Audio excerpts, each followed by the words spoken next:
I'm Dr. Michael Abrahams. I'm here by myself. I'm not part of an organization.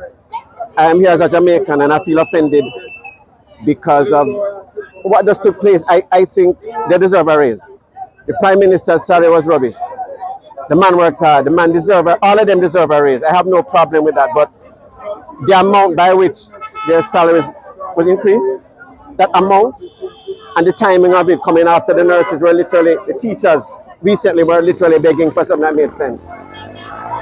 It's unconscionable, it's arrogant, and it's insensitive. So we can't accept that.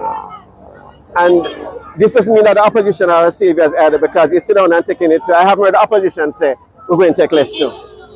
I haven't heard that. In all fairness, when Bruce Golding became Prime Minister, he took a 15% pay cut. In all fairness, I didn't hear the opposition saying, no, we're not going to take all of that. So the system is corrupt. We're in a bad way.